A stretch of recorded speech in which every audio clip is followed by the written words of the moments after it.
अब air India में धीरे धीरे सुधार हो रहा है, बट कर्मचारी तो अभी भी वही है। अभी एक हफ्ता पहले स्ट्राइक पे चल गए थे सर, टाटा टर्मिनेट कर दिया, भागो यहाँ से। सब एक के साथ कहाँ जा रहा है सर? स्ट्राइक पे, छुट्टी पे चल जा रहा है। हाँ, सबका हमेशा के लिए छुट्टी कर दिया। 200 कर्मचारी बोल दिया सबके हम छुट्टी पे जाएंगे, टिकट कैंसिल करना पड़ा। टाटा ने कहा हम इनके आगे नहीं झुकेंगे, इनके आगे झुकने से अच्छा है जो लोग टिकट कटाए हैं उसको माफी मांग लेते हैं, उनका सारा पैसा रिफंड कर देते हैं कि मेरी फ्लाइट डिले है। एक को जाना 200 में 75 आदमी को टर्मिनेट कर दिया। जा खिलवाड़ करके रखे हैं लोग यहाँ पे। बहुत ज्यादा कर्मचारियों से बहुत बड़ी समस्या है। सिंगापुर में आप स्ट्राइक ही नहीं कर सकते, चेक करके देख लीजिए। सिंगापुर में बाहर कहीं देश से बाहर भेज देगा, वहां पे नहीं कर सकते। यहाँ पर तो वहां सारी कंपनियां जाती हैं। यहाँ तो कंपनी में देखिएगा जिसका जो मन हुआ एक से एक नौटंकी करता है यहाँ पर। आगे चाइना में खा जाएगा, स्ट्राइक करेंगे लोग तो सूप बना देगा उसका। क्या है? सुपरमैन सूप, सुपरवाइजर का सूप था, सीनियर इंजीनियर सूप बना है। क्या है? सीनियर इंजीनियर का सूप बना दिया सर, बुकनी काट के सूप बना देगा सर। वहां फैक्ट्री वाले जाते हैं तो स्ट्राइक रहेगा। यहाँ दिल्ली गुड़गांव इस सब में मान के चले खाना ठीक नहीं है, फेंक रहे स्ट्राइक। खाना कैसा खाना, कौन खाना है? एक चीज गौर करना, जो खाना का नौटंकी करता है ना, गारंटी करते हैं जीवन का अनुभव, थोड़ा उसके घर जाके खाना थोड़ा सा खिलाइए किसी बहाना से, कभी 2 4 5 महीना बाद। जितना उजड़ल टाइप का रहेगा सर, उन सबको ढेर नखड़ा रहता है। आप किसी बहुत बड़ा आदमी को बुलाइएगा आपके घर में ना, बस उसको इज्जत से आप उसको नॉर्मल सब्जी रोटी खिला दीजिएगा, नहीं कहने जाएगा, ना ही बहुत देर खाएगा, ना ही आराम से खाएगा, चल जाएगा। जितना अकलेल बकलेल उजड़ल तुजड़ल है सब ना, इस ससुरन का खाना ठीक नहीं था, व्यवस्था ठीक नहीं था, जितना ही शिकायत करेगा इन सब का घर देखिएगा, कोनो काम का न घर में व्यवस्था होगा ना कुछ। ताजमहल में कमी निकालेगा। इसको काला पेंट कर देता तो ठीक।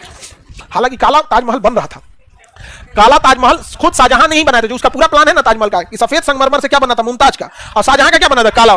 काला वाला बनने से पहले ही शाहजहां मर गया, क्योंकि भगवान को ऐसा लगा ना कि जब इतनी खूबसूरत बिल्डिंग बनेगी तो लोग कहीं हमें ना भूल जाए, इसलिए शाहजहां को क्या कर लिया, उठा लिया। कितना सुंदर लगता काला ताजमहल, लोग सफेद दिखता ही नहीं सफेद वाला छुप जाता। अब काला पेंट थोड़े करता, किचन में जो मार्बल लगा होता है ना, ग्रेनाइट काला वाला, कितना सुंदर लगता है वो, नहीं समझा? कितना अच्छा लगता। हाँ, पूरा एरिया हो जाता, रात में उस पार कुछ दिखता ही नहीं, ब्लैक होल। तो बताइए, Bombay Association, East India Association, Land Holder Society, Dwarkanath Tagore, ये दो को जरूर याद रखिएगा। पूना सार्वजनिक सभा और Indian league. Ready? Poona Sarvajanik सभा, गोविंद रानाडे। कौन थे? गोविंद महादेव गोविंद रानाडे, महादेव गोविंद रानाडे। ये जमींदारों और व्यापारियों का हित के लिए रखा गया था यहाँ पर। और इंडियन लीग कलकत्ता में शिशिर कुमार घोष, इन्होंने एक पत्रिका भी लिखी थी, शिशिर कुमार घोष, अरविंद घोष, अमृत बाजार पत्रिका। कौन पत्रिका याद है? 1878 में वर्नाक्यूलर एक्ट आया। कौन आया? अमृत बाजार पत्रिका को रातों रात बंगाली से अंग्रेजी में कन्वर्ट किया गया, लेकिन ईश्वर चंद्र विद्यासागर की पत्रिका सोम प्रकाश पर प्रतिबंध लगा दिया गया। याद रहेगा? करिया ताजमहल, रात में डर जाते लोग। चलो ध्यान से समझते हैं, आगे बढ़े। सब लोग काला आदमी का बुराई नहीं किया करो, सुबह वाले बैच में खास करके। Indian League, Shishir Kumar Ghosh. Poona Sarvajanik Sabha, Mahadev Govind Ranade, MG Ranade, Govind Ranade, MG Ranade, M से महादेव, जी से Govind Ranade, MG Ranade. Poona Sarvajanik Sabha, Shishir Kumar Ghosh. Indian League, Bombay Association, Dadabhai, East India Association, Land Holder Society, Dwarkanath Tagore, Indian National Association, Surendranath Banerjee, Indian National Association, Surendranath Banerjee, Indian National Association, और बॉम्बे एसोसिएशन, दादा भाई Nowruz, east India association, Indian National association, Poona Sarvajanik सभा, MG Ranade, Poona Sarvajanik सभा, मद्रास महाजन सभा, सुब्रमण्यम अय्यर, पूना सार्वजनिक सभा, MG Ranade, Madras Mahajan सभा, सुब्रमण्यम अय्यर, कोई को बोलिए नहीं पा रहा, सुब्रमण्यम अय्यर, पूना सार्वजनिक सभा, मद्रास महाजन सभा, सुब्रमण्यम, याद रहेगा? Madras Mahajan Sabha, National Association, Bombay Association, East India Association, National Association, वही Indian National Association, Banerjee, Madras Mahajan Sabha, हाँ, पूना सार्वजनिक सभा, एमजी रानाडे। इतना याद रहेगा तो बहुत है जी आपका। बॉम्बे प्रेसिडेंसी किसी काम का, इसको याद रखने की जरूरत नहीं है, याद रहेगा? अपने सारे कांग्रेस से पहले बनाए संगठन याद हो जाएंगे। अरे अभी और बढ़ा देते हैं, कोई दिक्कत नहीं ना है, लाइव वाले लोग को कोई दिक्कत नहीं है।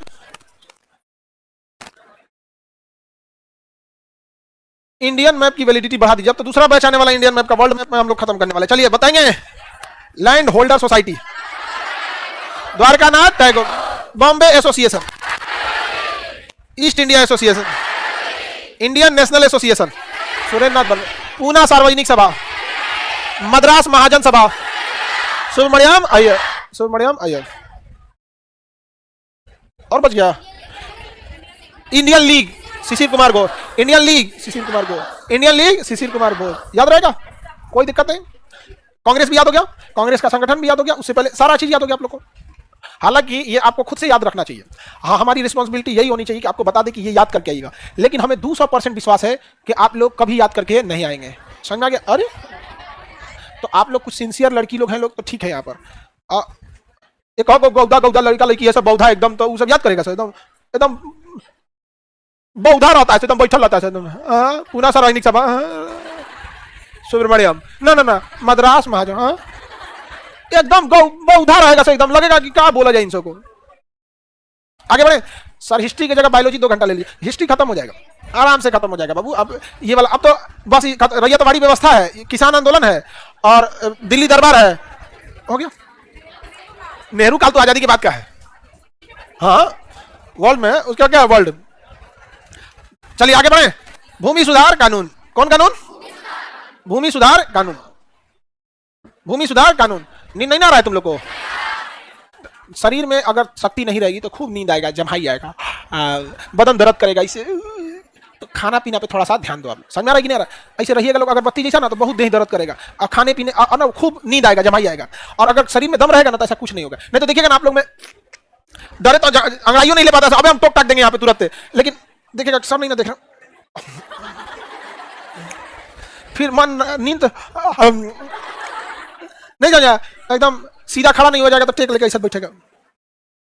देखिए आप सब लोग ना कुछ मिले उसको खाना पीना में समझौता नहीं, चना भिगा खा लो, गुड़ खा लो, ये सब चीज एकदम रहना चाहिए शरीर में।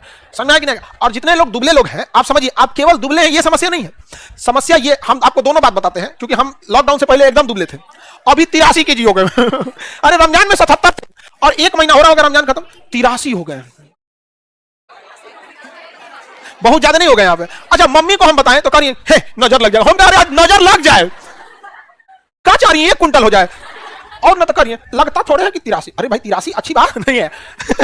सबका अपना, अगर हीमोग्लोबिन ठीक ठाक रहेगा, फैट की मात्रा कम रहेगी तो शरीर ज्यादा फैलेगा नहीं। देखिए हम आपको दोनों बात, अगर आप दुबले हैं ना तो आप में फैट की कमी है, और फैट की कमी के कारण बहुत सारे विटामिन ऐसे हैं जो फैट में ही काम करते हैं, वो वाटर सॉल्युबल जो होते हैं, जैसे WBC, W से वाटर, B से विटामिन बी और विटामिन सी, ये तो पानी में घुल जाएगा, तो आप खाइएगा विटामिन बी और विटामिन सी पानी में घुल जाएगा। लेकिन क्या होगा विटामिन ए का, इसको चाहिए वसा, क्या होगा विटामिन डी का, इसको चाहिए वसा, विटामिन ई वसा, विटामिन के वसा, ये सबको क्या चाहिए वसा। और आप अगर दुबले पतले रहेंगे ना तो वसा नहीं है, तो ये सारा विटामिन काम नहीं करेगा, काम नहीं करेगा।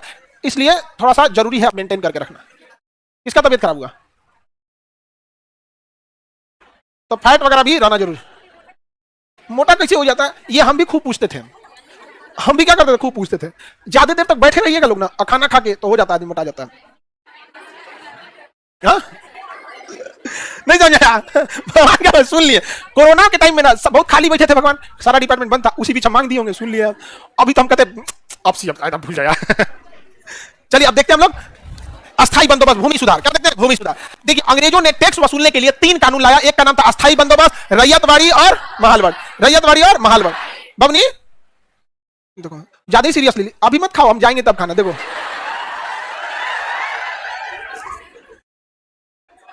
ज्यादा ही सीरियस सर बोले हैं, गुरु किया क्या?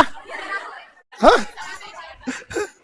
देखो अस्थाई बंदोबस्त टैक्स वसूलने का तरीका, महालवाड़ी टैक्स वसूलने का तरीका, रैयतवाड़ी टैक्स वसूलने का तरीका, ये सब क्या थे? सब टैक्स वसूलने के तरीके थे, सब अलग अलग टैक्स वसूलने का क्या था? तरीका था। अब बताओ ये तरीका क्या इंडियन को ध्यान में रख के बनाया हो गया अंग्रेजों के फायदा को?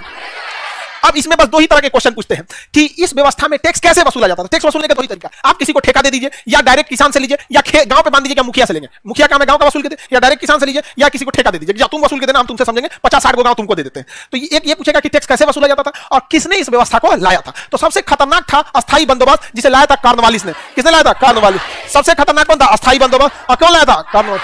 कौन लाया था? कार्नवालिस ने। अब ये किस भारत में किधर में था? तो आप ध्यान दे दीजिए, बंगाल, उड़ीसा, उत्तर प्रदेश। तो ये बंगाल, उड़ीसा, उत्तर प्रदेश। अब थोड़ा सा किस एरिया में था? कर्नाटक। तो ये वाले एरिया में क्या था? अस्थायी बंदोबस्त। इसमें टोटल जमीन के कितने परसेंट पे था?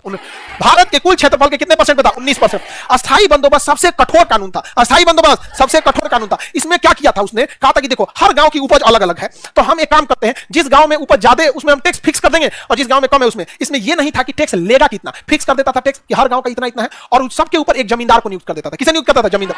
और कहता था कि इन सबसे टैक्स वसूल के देना, और हम जो डेट कह देंगे कि हमको 20 तारीख को टैक्स चाहिए, टैक्स के तौर पे उस समय अनाज होता था, तो 20 तारीख मतलब 20 तारीख चाहिए, और अगर 20 तारीख तक तुम नहीं दे पाए और 20 तारीख का शाम हो गया और शाम का सूरज ढल गया, तो तुम्हारी जमींदारी छीन ली जाएगी और लतिया दिया जाएगा और दूसरे जमींदार को दे दिया जाएगा। सोचिए, जमींदार तो भारतीय था, और वो जमींदार किसानों पर इतना अत्याचार करते थे सब कि सूरज डूबने से पहले हिसाब चाहिए, नहीं दोगे तो गोली मार देंगे सब। अंग्रेजों ने कहा गोली मारो, गांव का गांव काट दो, हमको कोई मतलब नहीं है, कोई केस पुलिस एफआईआर नहीं होगा, टैक्स चाहिए। इसलिए सबसे कठोर अस्थायी बंद, इसे सूर्यास्त कानून भी कहते थे, क्योंकि सूरज डूबने से पहले हिसाब देना था। अब कहीं पे टैक्स ज्यादा था, कहीं कम था। अच्छा, जमींदार को क्या मिलता था? तो कहा था कि जितना तुम टैक्स वसूलोगे, ध्यान से समझिएगा, उसका 11 हिस्सा किया जाएगा। कितना हिस्सा किया जाएगा? और 11 हिस्सा में से 10 हिस्सा अंग्रेज ले लेंगे, और 11 हिस्सा में से एक हिस्सा किसे दिया जाएगा? जमींदार को। समझा गया? सपोज कीजिए कि कह दिया कि कुल गांव पर 60 कुल उपज का 60% टैक्स होगा, तो सारे उपज का 60% कौन ले आएगा? जमींदार। अब उसका कितना हिस्सा लगाया जाएगा? 11 हिस्सा। तो 11 में से 10 हिस्सा अंग्रेज और एक हिस्सा। अभी बताओ, जितना ज्यादा टैक्स वसूल के आएगा अंग्रेज को उतना ही मिलेगा, और अंग्रेज को अगर कम भी वसूलाया तो ठीक ठाक मिल जाएगा, क्योंकि 11 में से 10 ले जा रहा है। लेकिन जमींदार को तभी फायदा होगा जब ज्यादा से ज्यादा टैक्स लाया जाए। तो जमींदारों ने इतना अत्याचार किया, इतना कि पूरा का पूरा उपज ही उठा ले जाते थे, पूरा का पूरा खेत में से फसलें उठा लेते, मर जाता था तो किसान गरीबी से यहाँ पर, और इतना मारते थे कोड़ा से जिसका कोई हद नहीं। यहाँ पे टैक्स लेते थे सब, और टैक्स जमींदार वसूला कि नहीं वसूला कि कार्नवालिस को इतना फुर्सत है कि तुम दिए कि नहीं घूमेगा। उसने भेजा था टैक्स कलेक्ट करने के लिए कलेक्टर को। किसे? कलेक्टर। तो जिसके यहाँ टैक्स कलेक्ट आया, कलेक्टर कहता था शाबाश, और जिनका टैक्स नहीं कलेक्ट हो पाया, जमींदार को घोड़ा पे सुताता था कलेक्टर, उधर चट्टा का 3-4 झापड़ देता था, गाली गलौज करता था, जमींदारी छीन लेता था यहाँ पे। तो लोग डरे रहते थे जमींदार से। किसे? जमींदार। इसलिए पुरानी फिल्मों में देखिएगा ना, अमीश पुरी ना जमींदार का रूप लगा, ठाकुर साहब आ रहे हैं, नहीं देखते थे? एकदम खतरनाक रूप लेता था यहाँ पे, जमीन उमीन पे मोहर वोहर उठा लगवा देता था, उसी में कोई ना कोई एक क्रांतिकारी निकलता था और पूरी तरह से मार के जमींदार लोग को व्यवस्था कर देता था। जवाहरलाल नेहरू ने ये सारी व्यवस्थाओं को देखा, और जैसे देश आजाद हुआ ना, 1950 में संविधान लागू हुआ, और 1951 में कह दिया कि जमींदारी प्रथा खत्म, जो जहां खेती कर रहा है खेत उसका। ये सबसे अच्छा काम जवाहरलाल नेहरू ने किया, जमींदारी ही खत्म किया। रातों रात जमींदार सब खेत लिखा अपने जरूरी को अलग, 100 बीघा इनकर, 200 बीघा इनकर, 500 एकड़ इनकर, नहीं तो एक एक जमींदार के पास ना 10,000 एकड़, 20,000 एकड़ जमीन था यहाँ पर। सोचिए, 10,000 1,000 मजदूर को क्या करता था? खटवाता था यहाँ पे। समझा ही नहीं। तो नेहरू ने काम अच्छा किया कि नहीं? नेहरू की 2 सबसे बड़ी खराबी आपको बताएं, 62 की लड़ाई और कश्मीर का मुद्दा यूएनओ में लेके चला गया। समझा कि यही 2 गड़बड़ काम हो गया, बाकी चीजें तो सही थी। हालांकि भारत में राजनीतिकरण होता है, किसी के अच्छे काम को नहीं गिनता है, और ये केवल एक दिशा में नहीं होता है। देखिएगा, किसी को मोदी जी में खाली खराब ये दिखेगा, किसी को वो नहीं दिखेगा कि वो इंसान ने 370 खत्म कर दिया, इतना बोल्ड डिसीजन लिया, पाकिस्तान मार के तो चल गया था ताज होटल में। अरे सर्जिकल स्ट्राइक बड़ा था या छोटा था, बात इसकी नहीं है, मारा था ना ताज होटल में, जब खुलेआम मारा, 4-4 दिन तक मुंबई बंद रखा, तो कौन सी की ये आदमी रहता तो कराची उड़ा दिया रहता। तो ये केवल एक दिशा में नहीं होता है। दुर्भाग्य ये है कि जिन्हें मोदी पसंद है उन्हें नेहरू में सब चीज खराब दिखता है, और जिन्हें नेहरू पसंद है उसे मोदी में सारा खराबी दिखता है। ऐसा नहीं होना चाहिए, आपको बैलेंस अप्रोच लेकर रखना पड़ेगा, वरना आप विरोध थोड़ी कर रहे हैं, तब तो आप दुश्मनी कर रहे हैं। विरोध में अच्छाई खराबी दोनों का दिखना चाहिए। दुश्मनी में, अरे बाहर में गया तुम कैसनो आदमी है, दुश्मनी मैंने दुश्मनी, तो भारत में विरोध की जगह क्या करने लगेगा? दुश्मनी करने लगेगा। ये सब चीजें आप पढ़े लिखे, एटलीस्ट आप लोग से ऐसा नहीं होना चाहिए। समझिए, अब आप लोग भी उसी धर्रे में चले जाएंगे, फिर देश बदलेगा कौन? आप ही लोग से देश बदलेगा। आपको ज्यादा नोटंकी डांट दिया, चुप गधा कहीं। समझा कि भारत में देशभक्त बनो, सरकार भक्त नहीं। आगे बढ़े तो बताइए, कार्नवालिस ने क्या लाया? अस्थायी बंदोबस्त। समझा कि नहीं आ गया? बताइए, कुल जमीन के कितने परसेंट में? क्या 19% टैक्स है या एरिया? ध्यान से देखिएगा, इसमें भारत का सबसे उपजाऊ जमीन को कब्जा किया, बंगाल, बिहार, यूपी, उड़ीसा, पश्चिम कर्नाटक के आसपास का सारी जमीन को। जमींदारों को कितना दिया था? 1/11, और अंग्रेज 10/11। इसे अस्थायी बंदोबस्त किस लिए कहते हैं? क्योंकि परमानेंट सेटलमेंट इसलिए कहते हैं, अंग्रेज ने जमींदार को दिया कि लो हम तुम्हें दे दिए, जमीन का मालिकाना हक तुम्हारे पास है, मारो काटो गोली मारो, घर द्वार जला दो, जिंदा जला दो, हमको मतलब नहीं, हमको मतलब टैक्स है। समझा? हम तुमसे एक कलेक्टर भेजेंगे जो टैक्स कलेक्ट करके लाएगा। समझा कि नहीं गया? यही कर दिया यहाँ पे। इसे सूर्यास्त कानून भी कहते हैं कि सूरज डूबने से पहले कलेक्टर को हिसाब चाहिए था, नहीं तो कलेक्टर जमींदारी खत्म करता, भाग यहाँ से, दूसरा जमींदार रहेगा। समझा कि नहीं गया? तो दूसरा जमींदार बना दिया जाएगा। और भारत में तो चमचाई की कोई कमी नहीं होती है, तो जो दूसरे नंबर का जमींदार टक्कर में रहता था ना, वो बार बार शिकायत करता था, देखिए सुरेश की है ना 12 बीघा खेत है, 10 बीघा का हिसाब दिया, मांगिए तो इसे मांगिए, तो कलेक्टर आके देख लेता था, अच्छा ये बात है। तो भारत को ना जितना तकलीफ भारत वाले दिए ना, मतलब अंग्रेजों की चमचाई तो हम लोग बहुत ज्यादा की है, वरना 6000 की फौज लेके भारत जैसे देश को आजाद गुलाम बना लेते लोग। वही जब मारना चालू किए लोग तो कटिक पाए नहीं। आज भी देखिएगा ना, आपके गांव में अगर सपोज कीजिए कि आपने कुछ काम किया, गवाही देने के लिए चला आएगा सब, तो हाँ ये किए हैं वो किए हैं, नहीं समझ आया? अरे बाबू 2022 में जब रेलवे ने 3.5 लाख विद्यार्थियों का रिजल्ट नहीं दिया, तो हमारे खिलाफ शिक्षक लोग गवाही दे दिए थे। बताओ, हम अपने लिए लड़ रहे थे, पूरा ससुरा भीषण। आप लोग 2022 की घटना आप लोग को याद होगी कि नहीं होगी यहाँ पे? हाँ? आप लोग देखे होंगे गांव वगैरह पे होंगे यहाँ पे, तो इतना बच्चों सबका 3.5 लाख रिजल्ट है। और जब हुआ तो जब पुलिस जांच हुई, शिक्षक लोग हमारे खिलाफ बोल दिए, हाँ ये है 1857 की क्रांति के लिए बड़ी मन लगता है, नहीं समझा? तो हम उस समय ना बड़ा अबाक रह गए। इसलिए आप देखेंगे ना, बहुत ज्यादा हम शिक्षकों से घुलते मिलते नहीं है। हमने असली रूप देख लिया उन लोग का। या तुम स्टूडेंट के सामने बड़ा बड़ा बात बोलता है कि मैं समाज सेवा कर रहा हूँ, ये कर रहा हूँ, समाज सेवा का ढेर शौक है, तो आओ ना फीसवा कम कर दो, आओ है दम। समाज सेवा करेंगे यहाँ पे, समाज सेवा होता है यहाँ पे, है ना? फीस बकोट के ले ले इतना फीस। अच्छा तुमको दिक्कत है, लो लो लो लो, खाओ खाओ, जानवर समझे उनको।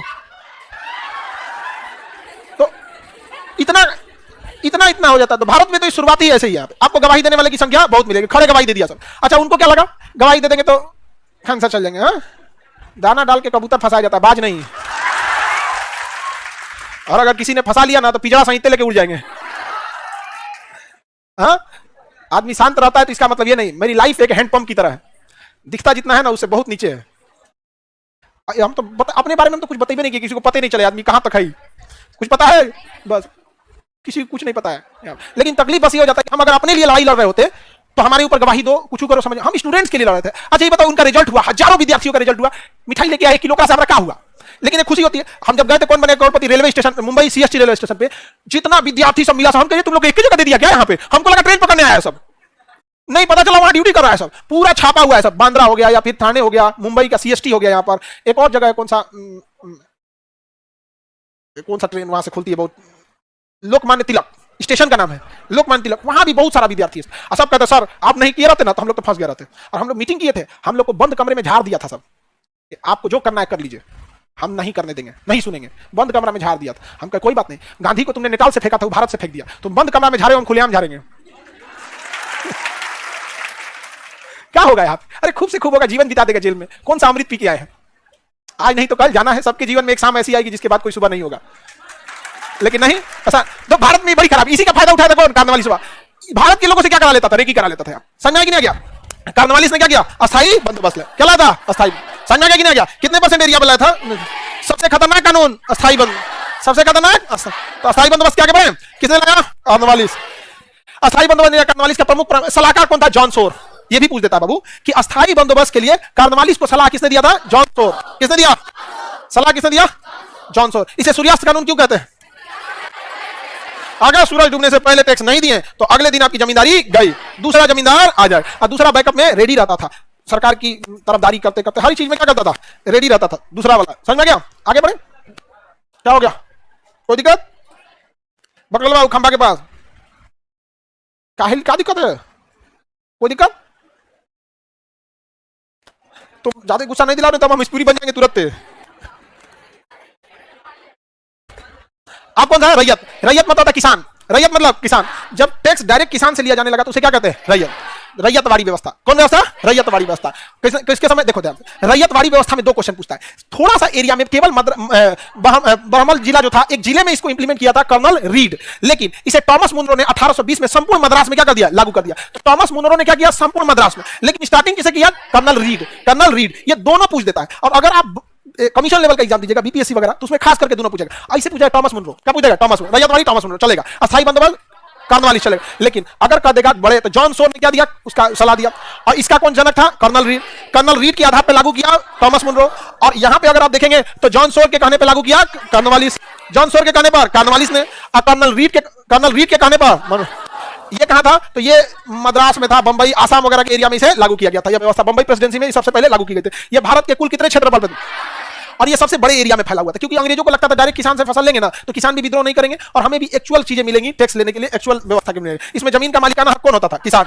जबकि अस्थायी बंदोबस्त में मालिकाना हक जमींदार, और जमींदार चेंज भी हो जाते थे। मतलब मालिकाना हक चेंज भी हो जाएगा, और भी कब? सूरज डूबने के बाद। अगर व्यवस्था नहीं किया ना तो मालिकाना हक क्या हो जाएगा? चेंज हो जाएगा। सूर्यास्त के बाद क्या हो जाता है? चेंज हो जाता है। यहाँ पे इसमें कितना % टैक्स लिया जाता था? अगर खराब जमीन है तो 33%, उपजाऊ जमीन है तो 55% टैक्स लिया जाता था। इसमें सीधे टैक्स किसे लिया जाता था? हाँ, किसान से टैक्स लिया जाता था। अभी किसान से टैक्स लेने के लिए कोई ना कोई अधिकारी नियुक्त कीजिएगा कि डायरेक्ट आ जाएगा आपके पास? तो अधिकारी नियुक्त कीजिएगा कि नहीं कीजिएगा? तो इसके लिए बनाया गया कानून गो, लेखपाल, अमीन, ये सब कई बनाया था। सब कौन? अंग्रेज सब बनाया था सब यहाँ पर। उसके बाद आता महालवाड़ी। महाल मतलब होता गांव। महल मतलब गांव। तो टैक्स जो था वो किसी किसान पे नहीं था, फिक्स था कि हमको इस गांव से इतना टैक्स चाहिए। अब गांव का मुखिया डिसाइड करेगा कि किसकी जमीन उपजाऊ है और किसकी जमीन बंजर है, तो किसी से ज्यादा किसी से कम, और ओवरऑल एक पूरे गांव का टैक्स क्या हुआ था, बांटा गया था, पूरा गांव का टैक्स बांटा हुआ था। समझा गया कि नहीं? महलवाड़ी व्यवस्था सबसे पहले मैकेंजी, क्या चीज? मैकेंजी। किसे? मैकेंजी। अब मैकेंजी ने किसे कहा? विलियम बेंटिक को। इसे थोड़ा दूधू का नाम नहीं याद रखेंगे ना तो हो जाएंगे चौपट, क्योंकि एगो दिमाग दे रहा है, एगो इंप्लीमेंट कर रहा है, एगो दिमाग दे रहा है, एगो इंप्लीमेंट कर। तो बताइए मैकेंजी ने किसे बोला? विलियम। मैकेंजी ने विलियम काहे लिए? महलवाड़ी। महलवाड़ी पर बताइए टैक्स वसूलने की जिम्मेदारी किसे दी गई? पूरे गांव की। किसे? गांव को। है कि नहीं? इसमें बोर्ड ने उत्तरी भारत में क्या ये व्यवस्था जो भारत में क्या था, अवध वगैरह के क्षेत्र में था, इसमें टैक्स वसूलने की जिम्मेदारी किसकी थी? पूरे गांव की। जमीन का मालिकाना हक किसके पास था? गांव के पास। और कौन वसूलता था? मुखिया। कितना % टैक्स था? जान ले लिया इसे सुना। तो भारत का आदमी बताओ उस समय केवल और केवल खेती में कुछ नहीं मिलता था। खेती कीजिए 60% किसको दे दीजिए? हाँ, अब बाकी 40% में खाना खाइए, खत्म कहानी। ये तो काम किया था अंग्रेज सब, नहीं समझे आप?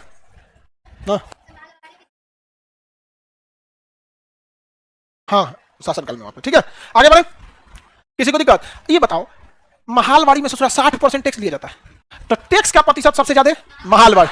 टैक्स प्रतिशत महलवाड़ी, लेकिन एरिया वाइज सबसे ज्यादा कौन था? रैयतवाड़ी। एरिया वाइज कठोर कानून, अस्थाई, तीनों की अपनी अलग व्यवस्था। अस्थाई बंदोबस्त में कानून सबसे कड़ा, बट केवल 19% एरिया पे था।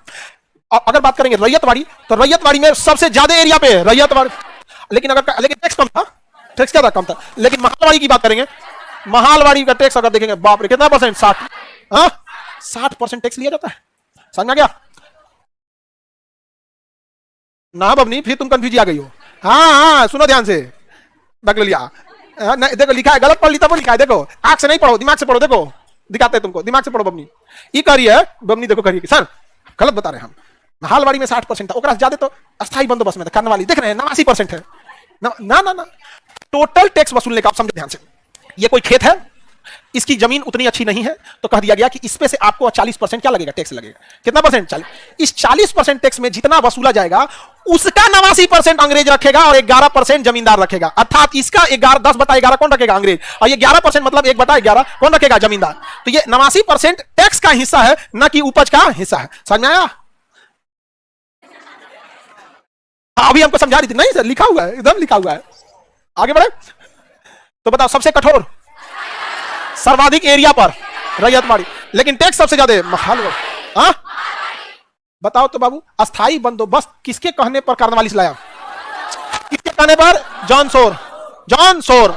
सबसे ज्यादा पीटा किसने? अस्थाई बंदोबस्त, इसलिए बहुत ज्यादा शोर होता था। किसी को पीटिएगा तो शोर होगा कि नहीं? तो सबसे ज्यादा जमींदार पीटता था, सब खूब शोर होता था। तो जॉन सोर के कहने पर किसने लाया? कार्नवालिस। जॉन सोर के कहने पर कार्नवालिस। जॉन सोर के कहने पर कार्नवालिस। और रीड के कहने पर हेक्टर मुनरो। रीड के कहने पर टॉमस मुनरो। हेक्टर मुनरो ने तो बक्सर की लड़ाई हो जाएगी। अब देखिए, रैयत का मतलब होता है, रैयत मतलब किसान, रैयत मतलब, और देश का रीढ़ कौन है? किसान। देश का रीढ़ किसान। तो किसान यानी रैयत के लिए कर्नल रीढ़। किसने लाया? रीढ़। तो रैयतवाड़ी व्यवस्था किसके कहने पे आई? रीढ़। किसके कहने पर? रीढ़ ने किसे कहा? मुनरो। तो कर्नल रीढ़ के कहने पर टॉमस मुनरो ले लाया रैयतवाड़ी। जमींदारी वाला अस्थाई बंदोबस्त में तो बहुत शोर होता था, तो जॉन सोर के कहने पर कार्नवालिस। जॉन सोर के कहने पर कार्नवालिस। अब महलवाड़ी में तो गांव वसूलता था। महलवाड़ी पे कौन वसूलता था? गांव। तो इसमें कौन था? मैकेंजी के कहने पर विलियम बेंटिक। मैकेंजी के कहने पर विलियम, मैकेंजी के कहने, मैकेंजी के कहने पर सबसे कठोर कानून, सबसे ज्यादा एरिया पर लागू, सर्वाधिक टैक्स प्रतिशत, महलवाड़ी। आगे बढ़े, किसी को दिक्कत? बंगाल में इजादारी व्यवस्था लागू कर दिया था। बंगाल में क्या ला दिया? लॉर्ड हेस्टिंगस ने, यही है पिंडारियों का अंत करने वाला लॉर्ड हेस्टिंगस, वहां भी आंदोलन का अंत कर दिया था। नहीं नहीं, एल्गिन के समय में, हेस्टिंगस के समय। इसने क्या किया? बंगाल के क्षेत्र में क्या लाया? इजारेदारी व्यवस्था। कहां लाया? बंगाल। आज भी ये लागू है, और भारत में सबसे ज्यादा यही व्यवस्था है जिसे हम लोग टेंडर प्रोसेसिंग कहते हैं। आज भी भारत में यही व्यवस्था है। सरकार कोई भी चीज करती है तो इजादारी यानी टेंडर के तरह पे करती है। जैसे सपोज कीजिए अभी कोई चीज आ रहा है, 15 अगस्त आ रहा है, सपोज कीजिए कोई बढ़िया त्योहार आ रहा है इधर। अरे कोचिंग नहीं, हम भारत का पूछ रहे हैं। 15 अगस्त, तो सपोज कीजिए 15 अगस्त आ रहा है, तो लाल किला पर 15 अगस्त में साफ सफाई की जरूरत पड़ेगी। ऐसे कालीन बिछाना पड़ेगा, कुर्सी बिछाना पड़ेगा, झंडा लगाना पड़ेगा, लाइटिंग की व्यवस्था करना पड़ेगा, नाश्ता वास्ता कराना पड़ेगा जो वहां बैठल रहेगा। झांकी वगैरह तो खैर सेना का काम हो जाता है, जो परमानेंट है, या आउटसोर्सिंग का काम है। तो सरकार इस सारे काम को क्या करेगी? आउटसोर्स कर देगी। आउट क्या करेगी? सोर्स कर देगी। और बाहर से काम कर ले यहाँ पे, तो जो काम बार बार जरूरत नहीं रहता उसको आउटसोर्स कर लेते हैं। हम ही लोग जैसे रक्षाबंधन में खाना पीना खिलाना होता है, तो हम लोग को डेली थोड़े खाना खिलाना रहता है यहाँ पे, तो हम लोग क्या करेंगे? आउटसोर्स। अब जैसे केक वाला कंपनी को कहेंगे कि भाई हमको 1 कुंटल केक दे देना, बनाएगा अपना। अब हम लोग अपना 1 कुंटल केक बनाएंगे, लोग बनाए अपना केक बनाते रहेगा, दे देगा यहाँ पे। फल वाले को पकड़ेंगे, तुम फल ले आ देना, पैसा पूछेगा कि हम कह देंगे हमको इतना 7-8 हजार लोगों को फल खिलाना है, कितना में खिला दोगे? तो कहेगा हम इतना, कोई कहेगा 40,000, तो कहेगा 35,000। कौन कहेगा 32,000, आदमी किसको दे देगा?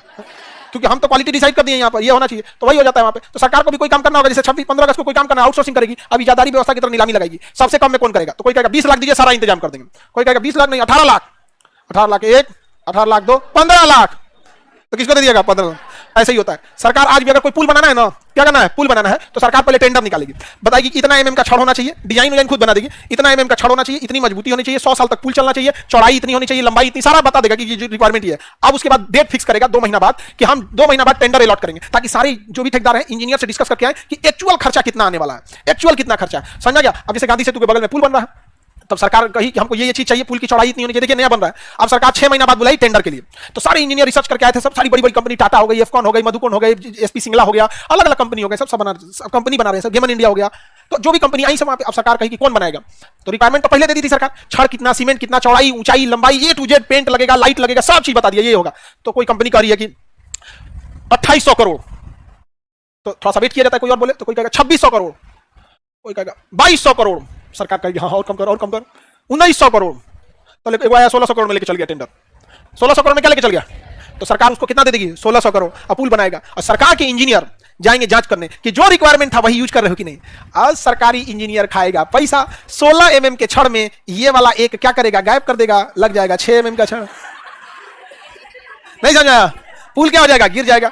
जितना पुल बन रहा है तो उसके पुल के नीचे देखिएगा खाली जगह होता है, वो इंजीनियरों के लिए उसके नीचे ऑफिस बना देना चाहिए खूब सुंदर। पुलवा के नीचे खाली जगह होता है ना, तो लोग गाड़ी पार्किंग करते हैं, कुछ दूर का एरिया ले ले, 3-4 पाया के बीच का खूब फर्स्ट क्लास ऑफिस बना दे और इंजीनियर उसके वहीं रहेंगे। पुलवा के नीचे इंजीनियर रहेंगे। कैसा गिरेगा ससुरा? सबसे पहले तुम ही आमलेट बनेगा। नहीं समझे? करप्शन मतलब सच बताते हैं ना, करप्शन से इतना खतरनाक निपटना चाहिए कि जो करप्शन किए हैं ना, वो अपने से गोली मार ले कि इससे आसान मौत होएगा ये, वरना अगर सरकार पकड़ ली तो बहुत बुरा मारेगी। करप्शन ऐसा होना चाहिए, मतलब आओ सोच रहा तुम करप्शन किए हो, अपने से खाओ के सूझ जाएगी, भाई आराम से दे देगा यहाँ पर। तो हम लोग तो फौज में जाइए ना, दिखाते हैं क्या होता है आर्मी में। अभी हम कुछ दिन पहले OTA गया में गए थे, ऑफिसर ट्रेनिंग एकेडमी, वहां पे कुछ दिन पहले सैटरडे क्या डिसिप्लिन खाना पीना क्या चीज होता है, एकदम डिसिप्लिन के साथ यहाँ पर। और कि मतलब हम लोग जब खा रहे थे ऑफिसर्स मेस में, तो ऑफिसर्स मेस रहता है वहाँ पे, तो कम से कम 150 से 200 लोग खा रहे थे। वो सब लेफ्टिनेंट थे, कोई मेजर थे, और जो NDA और CDS से पास करके जाते हैं सब, यानी वो बहुत जल्दी लेफ्टिनेंट बनने वाले थे। 8 तारीख को उनका पासिंग आउट प्लेट है, 10 दिन बचा उनके लेफ्टिनेंट बनने में। सबको छुरी चम्मच काटने से खाना खाना था, एक आवाज नहीं आ सकता था, जबकि प्लेट जो था वो आता है नहीं, चीनी मिट्टी वाला होता है, ठक ठक आवाज करता है चम्मच से, किसी का आवाज नहीं। अब वही इधर दे दीजिए तो टान टान टान टान मारेगा, रद्द करके रख देगा यहाँ पे, फोर फाड़ भी देगा। डिसिप्लिन में रहते थे लोग जिसका कोई हद नहीं। तो मिलिट्री रूल होना चाहिए यहाँ पर, मार के धज्जी उड़ा दो यहाँ पर। आगे बढ़े तो इजादारी समझ में आ गया, जो सबसे कम टेंडर दिया हाँ वही ले जाए। इसी का उल्टा सरकार करती है, कब? जब वो अपना कोई सामान बेचती है तब। जैसे समझो अपना अगर काम कराएगी तो जो सबसे सस्ता बोला उसी से कराएगी, अपना कोई सामान बेचना होगा ना सबसे महंगा। जैसे लालू यादव जब रेल मंत्री बने थे तो रेल को फायदा में दिखाते, कहते कबाड़ होगा इतना, मतलब बिना मतलब का लोहा है, सड़ रहा है, इसको कोई काम है? तो रेलवे विभाग को 6 महीना से ज्यादा उस व्यक्ति ने समय दिया, लालू यादव ने, कि बोलो इस कबाड़ का कोई काम है, तो उन्होंने कहा कोई काम नहीं है। तो कहा कि बोला तो ये जितना जीप बनाने वाली कंपनी है, ट्रक बनाने वाली कंपनी है, लोहा लकड़ी कंपनी है, ये देख लोहा इतना केजी लोहा है, कितना में खरीदेगा? तो कोई कह रहा है 600 करोड़, तो इसमें कम वालों को नहीं दिया जाएगा, ज्यादा वाले। कोई कहा हम 1200 करोड़ 1300 करोड़, जो सबसे बोला उठा के दे दिया यहाँ पे। उसके बाद लोग वरियाने लगे कि रेलवे का कबाड़ बेच दिया। अरे बैल कहीं का, दुनिया का कौन आदमी कबाड़ रखता है? तुमको कबाड़ चाहिए तो बोलो हम अपने घर से पहुंचा देते हैं। अरे लालू यादव ने कबाड़ बेचा ना, रेलवे नहीं ना बेच दिया, नहीं समझे? लेकिन हम क्या करें, जो मोदी जी का विरोध करेगा वो मोदी जी का अच्छे कम हो खराब उसे नहीं, वो व्यक्ति का विरोध करने लगे। लालू जी का जो विरोध करना रहेगा वो करोगे। अरे कबाड़ को दुनिया का कौन बैल कबाड़ अपने पास रखता है? बेच के अच्छे ना किया, आप लोग अपने घर का कबाड़ नहीं बेचते हैं। लेकिन भारत की खराबी समझ रहे हैं ना, मत पूछिए, यहाँ पर एक से एक रहेगा। रेलवे को पहली बार फायदा में दिखाया था उन्होंने, बाद में अपना राजनीतिक चीजें होती है उसमें। तो जब भी सरकार बेचेगी तो ऑक्शन उल्टा लगवाएगी, समझ गए? जो महंगा बोलेगा उसको दे देगी। और जब अपने कोई सर्विस लेना होगा, जैसे पटना जंक्शन के आगे टेंपू लगी रहती है खूब ज्यादा, और सरकारी जमीन है, सोचिए कितना बड़ा जमीन में टेंपू लगी। अगर सरकार वहां लॉज बना दे, होटल बना दे तो कितना कमाई होगा। लेकिन ऑटो वाले कहां जाएंगे सब? तो सरकार उस जमीन को ढलवा दी, खूब बढ़िया लाइट बत्ती लगा दी, कही कि ऐसे तो हमका पैसा आ सकता था। तो कही कि एक काम करो, हम तो टेंपू वाले से नहीं ना वसूलेंगे, कोई है जो टेंपू स्टैंड का टेंडर ले ले? तो कहेगा हाँ। तो सरकार कहेगी देखो इसमें ना 200 टेंपू आ सकता है, और लाइन से टेंपू दिन भर आते जाते रहते हैं, कौन लेगा इसका टेंडर? तो कोई कहेगा 20 लाख, कोई कहेगा 25 लाख, कोई सबसे ज्यादा बोला 40 लाख। तो एक साल के लिए पटना जंक्शन के सामने का टेंडर किसे दे दिया जाएगा? उस व्यक्ति 40 लाख। अब वो आदमी अपना एक आदमी रखेगा और एक पर्ची ले रहेगा, जैसे टेंपू वाला भरेगा